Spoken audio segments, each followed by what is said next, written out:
বিসমিল্লাহির রহমানির রহিম। আরব ইতিহাসে আপনাদের সবাইকে স্বাগতম জানাচ্ছি। কেয়ামতের আলামত সিরিজে আজকে আমাদের থাকছে তৃতীয় পর্ব। আবু উমামা রাদিয়াল্লাহু তাআলা আনহু হতে বর্ণিত একটি হাদিসে রয়েছে, নবী করিম সাল্লাল্লাহু আলাইহি ওয়াসাল্লাম একদিন খুতবায় দাজ্জালের প্রসঙ্গ উত্থাপন করলেন এবং বললেন, মদিনা তার আবর্জনা দূর করে দিবে, যেমন কর্মকারের অগ্নি লোহার আবর্জনা দূর করে দেয়, আর সেই দিনটি মুক্তি দিবস নামে পরিচিত হবে। নবী করিম সাল্লাল্লাহু আলাইহি ওয়াসাল্লামের মুখ থেকে এই কথা শোনার পরে সাহাবা কেরামরা প্রশ্ন করলেন, হে রাসূল সাল্লাল্লাহু আলাইহি ওয়াসাল্লাম, তখন আরবরা কোথায় থাকবে? উত্তরে নবী করিম বললেন, তখন তাদের সংখ্যা খুবই নগণ্য হবে। তাদের অধিকাংশই বাইতুল মুকাদ্দাসে থাকবে, আর তাদের ইমাম হবে সৎ পুরুষ মাহদী। সে একদিন যখন জোহরের নামাজে ইমামতি করার জন্য সম্মুখে অগ্রসর হবে, তখন ঈসা আলাইহি ওয়াসাল্লাম অবতরণ করবেন, আর তাকে দেখে মাহাদি উল্টা পায়ে পশ্চাতে ঘুরে আসবেন, যাতে ঈসা আলাইহি ওয়াসাল্লাম ইমামতির জন্য সামনে যেতে পারেন। তখন ঈসা আলাইহি ওয়াসাল্লাম তার দুই কাঁধে হাত রেখে বলবেন, আপনি সামনে যান, এই নামাজের ইমামতি করার জন্য আপনাকেই বলা হয়েছে। অতঃপর ইমাম মাহদী সেদিন সবাইকে নামাজ পড়াবেন। আব্দুল্লাহ ইবনে আমর রাদিয়াল্লাহু তাআলা আনহু হতে বর্ণিত একটি হাদিসে রয়েছে, ঈসা ইবনে মরিয়ম ইমাম মাহদীর পরে পৃথিবীতে আসবেন এবং ইমাম মাহদীর পেছনেই তিনি নামাজ আদায় করবেন। হুযায়ফা রাদিয়াল্লাহু তাআলা আনহু হতে বর্ণিত রয়েছে, নবী করিম সাল্লাল্লাহু আলাইহি ওয়াসাল্লাম বলেন, হযরত ঈসা আলাইহি ওয়াসাল্লাম যেদিন অবতরণ করবেন, তাকে দেখে মনে হবে যেন চুল থেকে পানি ঝরছে। আর ইমাম মাহদী তাকে দেখা মাত্র নামাজে ইমামতি করানোর জন্য আহ্বান করবেন। অতঃপর ঈসা ইবনে মরিয়ম তা অস্বীকৃতি জানিয়ে বলবেন, আপনি নামাজ পড়ান। নবী করিম সাল্লাল্লাহু আলাইহি ওয়াসাল্লামের মতে সেদিন ঈসা আলাইহি ওয়াসাল্লাম আমার বংশধর এক ব্যক্তির পেছনেই নামাজ পড়বেন। মুসলিম হাদিস শরীফে বর্ণিত রয়েছে, আবু নাজরা বর্ণনা করেন, আমরা জাবির ইবনে আব্দুল্লাহর কাছে একদিন উপবিষ্ট ছিলাম। তিনি বলেন, অতি সত্বর ইরাকবাসীরা না খাদ্যশস্য পাবে না দিরহাম পাবে। আমি প্রশ্ন করলাম, কার কারণে এই বিপদ আসবে? আর তিনি উত্তরে বললেন, অনারবদের কারণে। তারা খাদ্যশস্য ও দিরহাম আরবে আসতে দেবে না। অতি সত্বর সিরিয়াবাসীরা দিনার পাবে না এবং কোনো প্রকার খাদ্যশস্যও পাবে না। আমি প্রশ্ন করলাম, এই বিপদ কোন দিক থেকে আগমন করবে? উত্তরে তিনি বললেন, রোমের পক্ষ থেকে। এ কথা বলে তিনি কিছুক্ষণ চুপ থেকে বললেন, নবী করিম সাল্লাল্লাহু আলাইহি ওয়াসাল্লাম বলেছেন, আমার উম্মতের শেষ ভাগে একজন খলিফা হবেন। সে হাত ভরে ভরে অর্থ সম্পদ দান করবে, গণনা করবে না। সাহাবী থেকে বর্ণনাকারী আবু নজরা ও আবুল আলাকে প্রশ্ন করা হলো, আপনাদের ধারণায় উনি কি খলিফা উমর ইবনে আব্দুল আজিজ হবেন? আর তারা উভয়েই একমত হয়ে জবাব দিলেন, না। অর্থাৎ এখানে ইমাম মাহদী আসবেন সেটাই বোঝানো হয়েছে। এই হাদিস দ্বারা ইমাম মাহদীর আগমনকে ইঙ্গিত করা হয়েছে। সাওবান রাদিয়াল্লাহু তাআলা আনহু হতে বর্ণিত একটি হাদিসে রয়েছে, নবী করিম সাল্লাল্লাহু আলাইহি ওয়াসাল্লাম বলেন, তোমরা যখন খোরাসান থেকে কালো পতাকা আসতে দেখবে তখন তাদের মধ্যে শামিল হয়ে যেও, যদিও বরফের উপর হামাগুড়ি দিয়ে চলতে হয়, কেননা তাদের মধ্যে আল্লাহর খলিফা ইমাম মাহদী থাকবেন। এই হাদিস দ্বারা অনেকেই আন্দাজ করে থাকেন যে ইমাম মাহদী আগমনের সময় আরব অঞ্চল বরফ আচ্ছাদিত হবে। আর সেই কারণে নবী করিম সাল্লাল্লাহু আলাইহি ওয়াসাল্লাম ভবিষ্যৎবাণী করেছেন, যদিও বরফের উপর হামাগুড়ি দিয়ে চলতে হয়, তবুও যেন মুসলিমরা শামিল হয়। এই হাদিসের মাধ্যমে আরো একটি বিষয় প্রমাণিত হয় যে হযরত ইমাম মাহদীর আগমনের সময়টা মুসলমানদের জন্য খুবই কষ্টের সময় হবে। বিশেষ করে আহলে বাইতের উপর মাত্রাতিরিক্ত অত্যাচার করা হবে। এমত অবস্থায় ইমাম মাহদী আবির্ভূত হবেন। ইমাম মাহদীর হাতে যারা বাইয়াত গ্রহণ করবেন তারা হবেন অতিশয় ভাগ্যবান ব্যক্তি। কিন্তু তার হাতে বাইয়াত গ্রহণ অতঃপর সার্বক্ষণিক আনুগত্য মেনে চলাও সহজসাধ্য ব্যাপার নয়।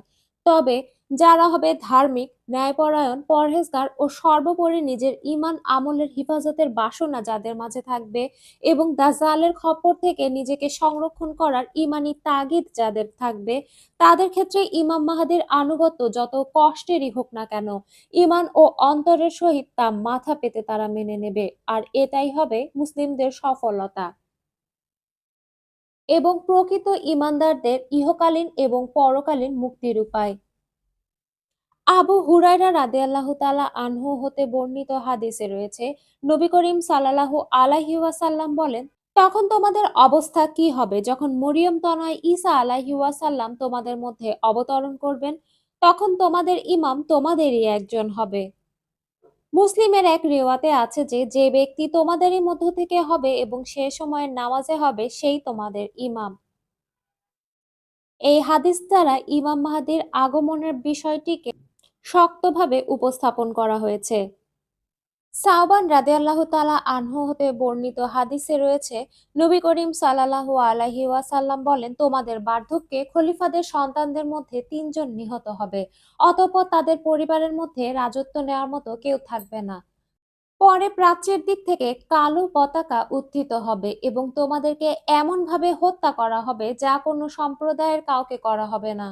এরপর নবী করিম সাল্লাল্লাহু আলাইহি ওয়াসাল্লাম আরো কিছু বর্ণনা করেছিলেন যা সাওবান রাদিয়াল্লাহু তাআলা আনহু এর স্মরণে ছিল না। অবশেষে তিনি এটাই বলেছিলেন, তোমরা তাকে দেখলে তার হাতে বাইয়াত করবে, যদিও না বরফের উপরে চলতে হয়, কারণ সে আল্লাহর খলিফা মাহদী। ইমাম মাহদী আগমনের বিষয়ে কোনো সন্দেহের অবকাশ নেই। বিভিন্ন হাদিসে তার কথা উল্লেখ করা হয়েছে। হযরত আবু সাঈদ খুদরি রাদিয়াল্লাহু তাআলা আনহু বর্ণনা করেন যে, নবী করিম সাল্লাল্লাহু আলাইহি ওয়াসাল্লাম একবার একটি বড় পরীক্ষার কথা উল্লেখ করলেন, যা ভবিষ্যতে এই উম্মতের জন্যই সংগঠিত হবে। তিনি বলেন, সেই সময় জুলুমের মাত্রা এত বেশি বেড়ে যাবে যে কোথাও আশ্রয়ের জায়গা থাকবে না। তখন আল্লাহ তাআলা আমার বংশধরদের মধ্য থেকে এক ব্যক্তিকে সৃষ্টি করবেন। সে পৃথিবীকে ন্যায় বিচার এবং ইনসাফ দ্বারা পূর্ণ করে দেবে, যেমন এর আগে জুলুম দ্বারা পূর্ণ ছিল। পৃথিবী এবং আকাশের বাসিন্দারা সকলেই তার প্রতি সন্তুষ্ট থাকবে। আল্লাহ তার সকল বৃষ্টি মুষলধারে বর্ষণ করবেন এবং মৃত্তিকা তার সকল ফসল উৎপন্ন করে দেবে। অবশেষে জীবিত ব্যক্তিরা আশা করতে থাকবে যে তাদের পূর্বে যারা জুলুম ও দুঃখ কষ্ট ভোগ করে মারা গেছে, তারাও যদি এই স্বাচ্ছন্দ্য জীবনধারা একবার দেখে নিতে পারত। এমন সুখ স্বাচ্ছন্দ্যের মধ্যে সে সময় ৭, ৮ অথবা ৯ বছর ইমাম মাহদী জীবিত থাকবেন। এছাড়াও জাবির রাদিয়াল্লাহু তাআলা আনহু হতে বর্ণিত হাদিসে রয়েছে, নবী করিম সাল্লাল্লাহু আলাইহি ওয়াসাল্লাম বলেছেন, আমার উম্মতের শেষ ভাগে যে খলিফা হবে সে তার উভয় হাত ভরে দান করবে এবং গণনা করবে না। এই হাদিস দ্বারা ব্যাখ্যা করা হয়েছে যে ইমাম মাহদী আগমনের সময় পৃথিবীতে ধন সম্পদের প্রাচুর্য থাকবে। হযরত উম্মে সালমা রাদিয়াল্লাহু তাআলা আনহু হতে বর্ণিত হাদিসে রয়েছে, নবী করিম সাল্লাল্লাহু আলাইহি ওয়াসাল্লাম বলেন, এক খলিফার মৃত্যুর পরে জনগণের মধ্যে মতভেদ দেখা দেবে। তখন মদিনার জনৈক ব্যক্তি পলায়ন করে মক্কায় চলে যাবে। মক্কার কিছু লোক তার কাছে আসবে এবং তার অনিচ্ছা সত্ত্বেও হাজরে আসওয়াদ ও মাকামে ইব্রাহিমের মধ্যস্থল তার হাতে বাইয়াত করবে। অতঃপর তার মোকাবিলা করার জন্য সিরিয়া থেকে একটি বাহিনী প্রেরিত হবে। এই বাহিনীকে মক্কা ও মদিনার মাঝখানে বায়দা নামক স্থানে ভূগর্ভে বিলীন করে দেয়া হবে। আর এই কেরামত দেখে সিরিয়ার আবদাল এবং ইরাকের দলসমূহ মক্কায় আগমন করে তার হাতে বাইয়াত গ্রহণ করবেন। এরপর কুরাইশদের মধ্যে এক ব্যক্তির আবির্ভাব ঘটবে, আর সে হবে কালব গোত্রের। সে মক্কার এই ব্যক্তির বিরুদ্ধে সৈন্যবাহিনী প্রেরণ করবে, কিন্তু আল্লাহ তাআলা তাকে অর্থাৎ ইমাম মাহদীকে তাদের বিরুদ্ধে বিজয়ী করবেন। পরাজিত সৈন্যবাহিনী হবে কলব গোত্রের। সেই ব্যক্তি হতভাগা যে এই কলব গোত্রের মালে গনিমতের অংশীদার না হবে। বিজয় লাভের পর ইমাম মাহদী মাল বন্টন করবেন এবং মানুষকে নবী করিম সাল্লাল্লাহু আলাইহি ওয়াসাল্লামের সুন্নত পালনে উদ্বুদ্ধ করবেন। তার আমলে সমগ্র ভূপৃষ্ঠে ইসলাম প্রসার লাভ করবে। তিনি ৭ কিংবা ৮ কিংবা ৯ বছর জীবিত থাকার পর ইন্তেকাল করবেন, আর মুসলমানগণ তার জানাজার নামাজ পড়বে। আব্দুল্লাহ রাদিয়াল্লাহু তাআলা আনহু বর্ণনা করেন, একবার নবী করিম সাল্লাল্লাহু আলাইহি ওয়াসাল্লামের সান্নিধ্যে উপস্থিত ছিলাম। ইতিমধ্যে বনু হাশিমের কতিপয় যুবক তার সামনে আসলো। তাদের দেখে রাসূল সাল্লাল্লাহু আলাইহি ওয়াসাল্লামের চোখ অশ্রু সজল হয়ে গেল এবং তার রং বিবর্ণ হয়ে গেল। ইবনে মাসুদ বলেন, আমরা আরজ করলাম, হে আল্লাহর রাসূল, কি ব্যাপার? আমরা আপনার মুখমণ্ডলে বিষাদের চিহ্ন দেখছি কেন? আপনাকে এ অবস্থায় দেখলে আমরা ভীষণ মর্মপীড়া অনুভব করি। জবাবে নবী করিম সাল্লাল্লাহু আলাইহি ওয়াসাল্লাম বলেন, আমার পরিবারবর্গকে আল্লাহ তাআলা দুনিয়ার পরিবর্তে আখিরাত দান করেছেন। আমার পরে আমার পরিবারকে অনেক পরীক্ষার সম্মুখীন হতে হবে। তারা চতুর্দিক থেকে বহিষ্কৃত হবে। আর অবশেষে প্রাচ্যের দিক থেকে একদল লোক কালো পতাকা নিয়ে আগমন করবে। আমার পরিবারের লোকেরা তাদের কাছে কল্যাণ কামনা করবে, কিন্তু তারা তা দেবে না। আর এই কারণে তুমুল যুদ্ধ হবে এবং তারা, অর্থাৎ কালো পতাকার বাহিনীরা পরাজিত হবে। অবশেষে তারা কাঙ্ক্ষিত কল্যাণ পেশ করবে, কিন্তু আমার পরিবারের লোকেরা তা গ্রহণ করতে চাইবে না। পরিশেষে তারা আমার পরিবারের একজনের হাতে তা সমর্পণ করবে। সেই পৃথিবীকে ন্যায়বিচার এবং ইনসাফ দ্বারা পূর্ণ করে দেবে, যেমন এর পূর্বে জুলুম এবং অবিচার দ্বারা পূর্ণ ছিল। কাজেই তোমাদের মধ্যে যে কেউ সেই সময়কালটা পায়, সে যেন তার সাথে একাত্ম হয়ে থাকে, যদিও বা তাকে বরফের উপর দিয়েও চলতে হয়। এছাড়াও হযরত আবু সিদ্দিক নাজির বর্ণনায় আবু সাঈদ খুদরি রাদিয়াল্লাহু তাআলা আনহু এর বয়ান অনুযায়ী নবী করিম সাল্লাল্লাহু আলাইহি ওয়াসাল্লাম বলেন, মাহদী আমার উম্মত হবে। সে কমপক্ষে ৭ অথবা ৯ বছর থাকবে। আর তার আমলে আমার উম্মতের এত সুখ শান্তি হবে যা পৃথিবীতে আগে কখনো হয়নি।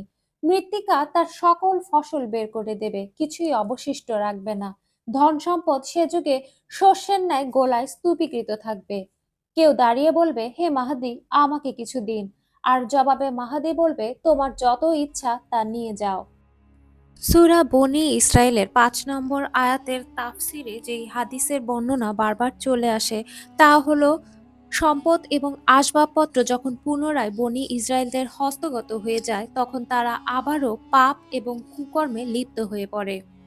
আল্লাহ তাআলা রোম সম্রাটকে তাদের ঘাড়ে চাপিয়ে দিলেন। রোম সম্রাট জলে ও স্থলে উভয় ক্ষেত্রেই তাদের সাথে যুদ্ধ করত, অগণিত লোককে হত্যা এবং বন্দী করে এবং বায়তুল মুকাদ্দাসের ধন সম্পদ এবং ১,৭০,০০০ গাড়িতে ভর্তি করে নিয়ে যায়। এসব ধনসম্পদ এখনও রোমের স্বর্ণ মন্দিরে সংরক্ষিত রয়েছে এবং থাকবে।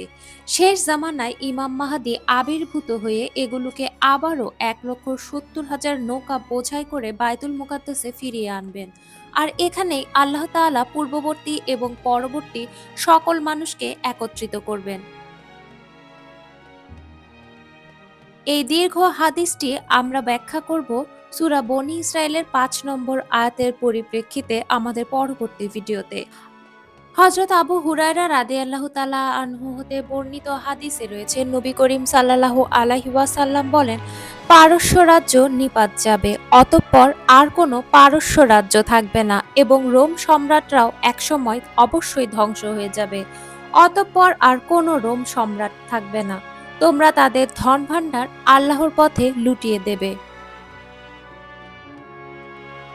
আবু হুরায়রা রাদিয়াল্লাহু তাআলা আনহু হতে বর্ণিত মুসলিম হাদিসে রয়েছে, নবী করিম সাল্লাল্লাহু আলাইহি ওয়াসাল্লাম বলেন, তোমরা সেই শহরের কথা শুনেছ কি, যার এক প্রান্ত স্থলভাগে আর এক প্রান্ত সমুদ্রে?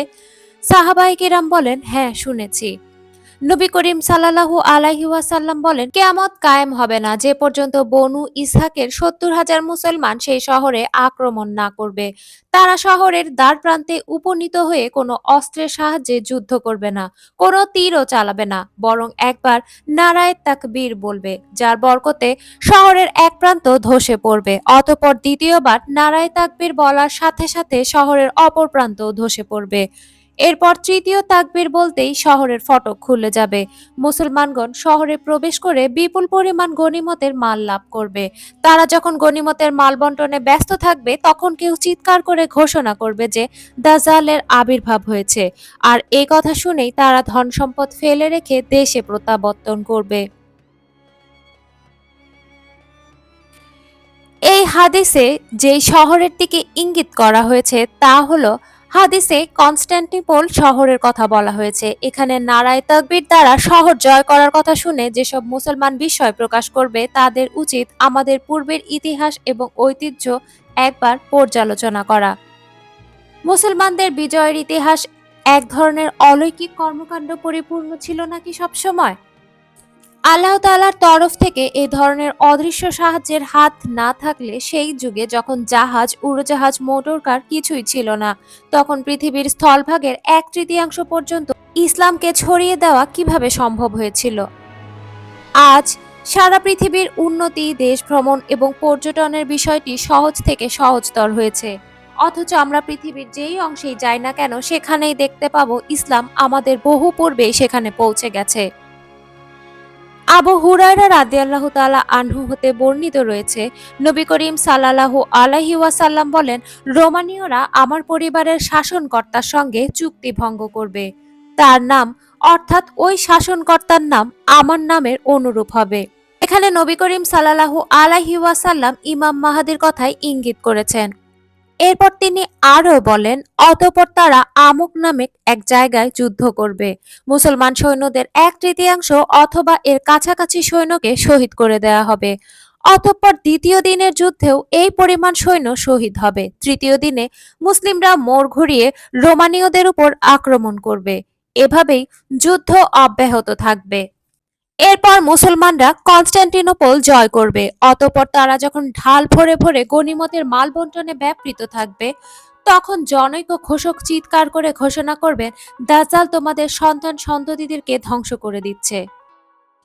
আবু উমামা রাদিয়াল্লাহু তাআলা আনহু নবী করিম সাল্লাল্লাহু আলাইহি ওয়াসাল্লামের এই উক্তি বর্ণনা করেন যে, তোমাদের এবং রোমানদের মধ্যে 4বার সন্ধি হবে। চতুর্থ সন্ধি হারুন বংশীয় এক ব্যক্তির হাতে হবে, আর এই সন্ধি 7 বছর পর্যন্ত কার্যকর থাকবে।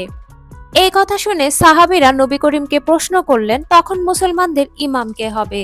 আর নবী করিম সাল্লাল্লাহু আলাইহি ওয়াসাল্লাম তখন ঘোষণা করেন, সেই ইমাম আমার বংশধরদের মধ্য থেকে একজন হবে। তার বয়স হবে 40 বছর।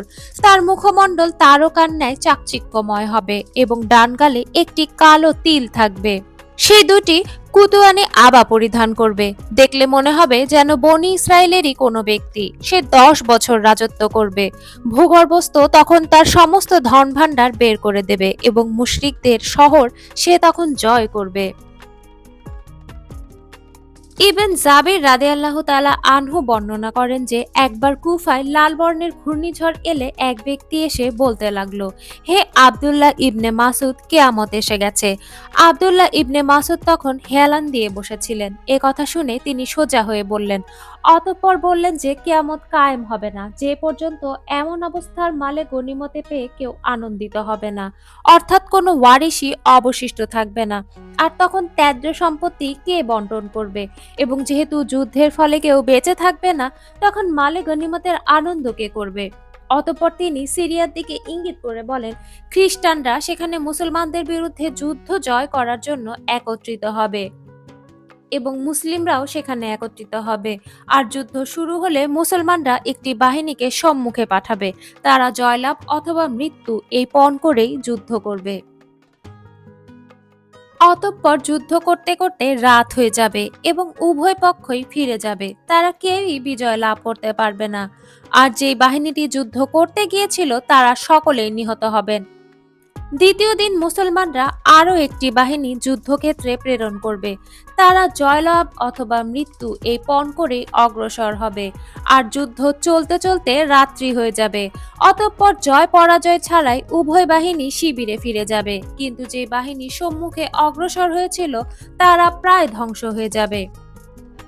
তৃতীয় দিনও একই রকম পরিস্থিতির সৃষ্টি হবে এবং অগ্রবর্তী বাহিনী নিঃশেষ হয়ে যাবে।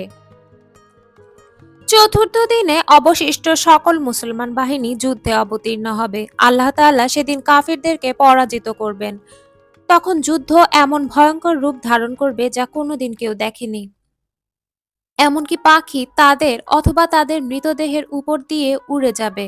অর্থাৎ প্রচুর পরিমাণে মানুষ সেদিন মারা যাবে এবং সর্বত্র কেবলই মৃতদেহ নজরে পড়বে। শতকরা 90 জনই সেদিন ওই যুদ্ধে মারা যাবে।